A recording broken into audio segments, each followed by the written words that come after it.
As a bonus extra to the featured video, here are some choice exercise and rhythm studies to aid you to actually playing some of the pieces in the featured video.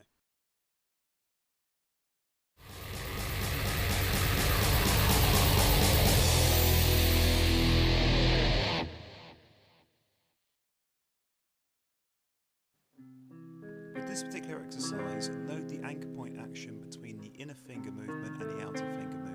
The goal is with this exercise is to get clear tonality between all the shapes and to get good form with all the actions.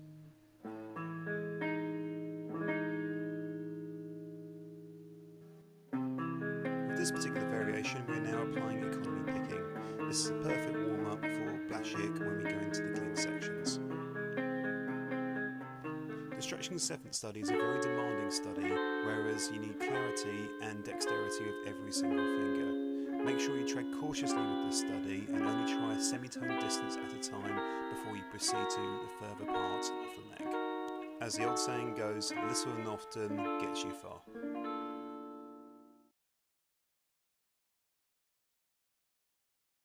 And other things you can do is also work with a metronome. Very, very important. You should be working with a metronome with everything, but it's not everyone's choice tool because it can sometimes come across as Chinese water torture. But believe me, you're going to get so much out of it.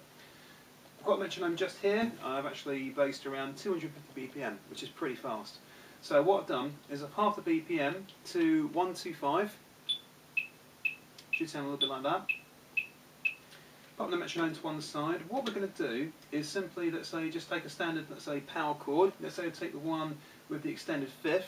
And if you go all the way down, you'll get some suspended notes on the top. But the great thing about this is that means you can actually strike all the strings and not worry about anything that's going to clash.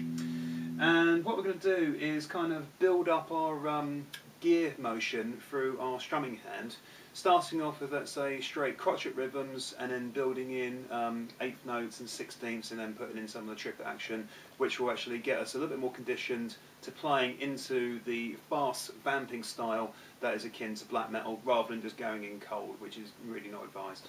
But once again, as I said, if these particular movements you're finding are particularly stressful, bring yourself down a sub, because a lot of the blasting is also going to come from the drums. So you're not necessarily going to lose any of the intensity in the song, but it's also going to give you a bit of a respite for your strumming hand. Very, very important to actually keep notes on this.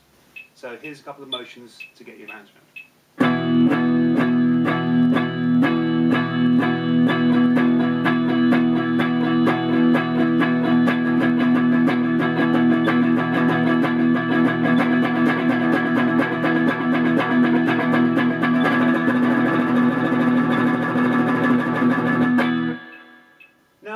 One, what I tended to do was actually take the arm. You can't actually see it from this angle, but if I take the guitar, put it around about this shape, rather than actually just cupping flush across like that, when I get into my fastest vamp, which is kind of going between 16th note triplet and 32nd notes, my arm actually comes at a slight tilt, and I'm actually strumming across like so, which is kind of verging more sort of flamenco style.